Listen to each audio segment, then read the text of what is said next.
Բարև ձեզ ժողովուրդ ջան, մենք կրկին մեր թանկագին Սարգիս Պետրոսյանին ստանն ենք, ուրեմն տեսեք ինչ ենք գտե, ավելի ճիշտ ես եմ գտե, ինձի հուշեց Եսեպան,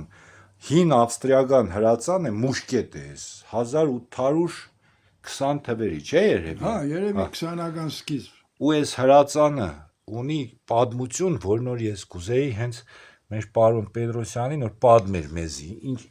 ինչ է հասեց ես հրացանը, ում հրացանն է։ Ուրեմն այս հրացանը եղել է իմ պապիս հոր հրացանը։ Մերոնք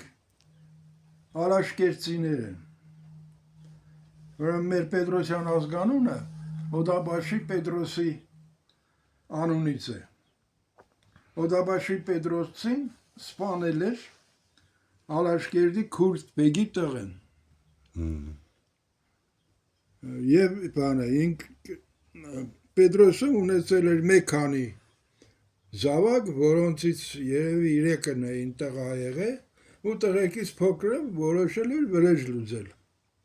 Վրեժ լուծելու համար կոնտրաբանդ ապրանք ունեցողներից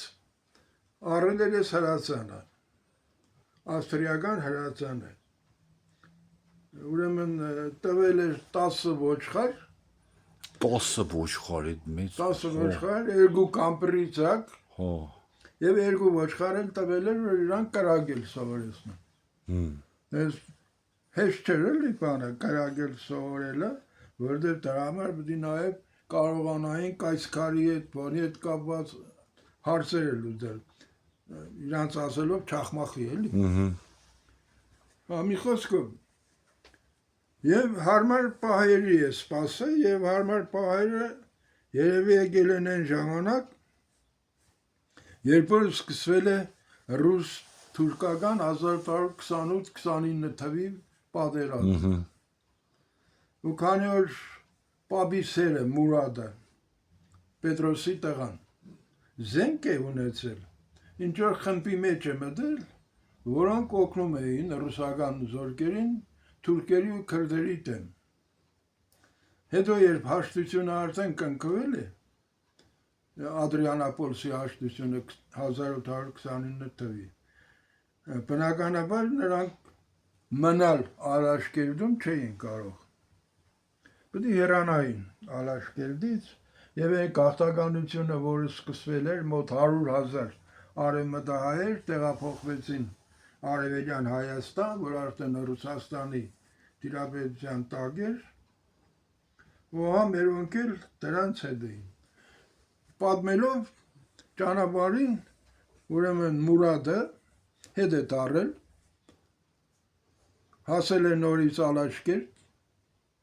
հաջողեցրել է ինչ որ հարմար պահ է գտել, սպանել է բեգի այդ տղային, որը իր հորն էր սպանել, վրեժը լուծել է, հետո նոր եկել է միացել է գաղթականների խմբին։ Ու սկզբում նրանք հաստատվել են Հոռոմում, Հոռոմ գյուղ ունենք մոտիկ, որտեղ բանը մեծ Գերդաստան են եղել։ Տարբեր տեղերում են ինչ որ հաստատվել, հավանաբար շատ հող ստանալու հույսով էլի։ Եթե որպես մեկ ընտանիք նրանց իմանային, կարող է ավելի քիչ հող տային, քան թե առանձին որպես ընտանիքներ։ Մի խոսքով ազգականներ են ունեցել նաև Աբարանում եւ ազգականներ են ունեցել Սևանա լճի ավազանում։ Մեր հոռոմցի ազգականները հիմա էլ նրանց ծերունդներից կան, բայց ծրվել են Հայաստանով մեկ։ Ուրեմն դրանք երկար ժամանակ կապան իրար հետ չեն ունեցել։ Յուրաքանչյուրն իր շրջանի հետ է կապված եղել։ Հոռոմի ուրեմն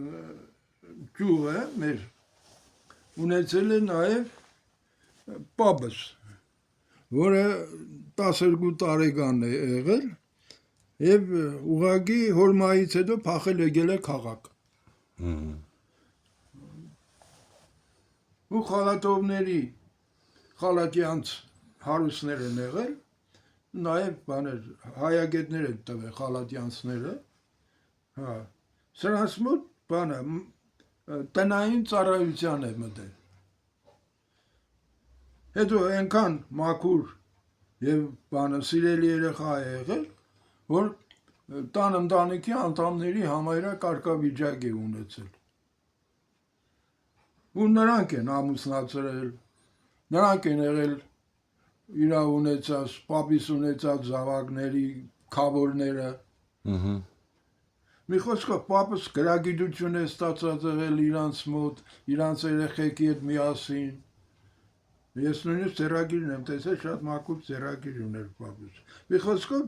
պապս իրեն 12-13 տարեկանից հետո հաստատվելով հանդերձ գյումրեցի էր համարը։ Հերս բնականաբար նույնպես գյումրեցի էր, քանի որ պապս Մուրադի փոքր տղան էր եղել, հրացանը նա էր ժառանգել, որտեղ Մուրադը եղբայրներից փոքրն էր եղել։ Հետո պապիցս ժառանգել էր հայրս, որը եղբայրներից փոքրն էր։ Ու հերս էլ տվել էր եղբայրներիցս փոքրին, բանը, Լևոնին։ Բայց Լևոնը ցավոք տղա չէր ունեցել, 3 աղջիկ ուներ, եւ նա էլ որոշել էր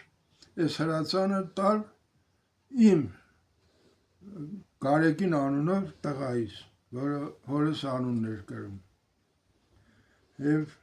քանի որ նա էր թորներից, հորս թորներից, Արագան կզով թորներից ամենաերդասարտը։ Հիմա բանը, սա ինձ մոտ է, եղբայրս երբ մահացավ, մահանալուց առաջ հանձնեց ինձ, որպես պահապան, էլի, որ հանձնեմ իմ տղային, իմ տղան էլ արդեն տղաներ ունի, ամենափոքրի բաժինն է լինելու սա։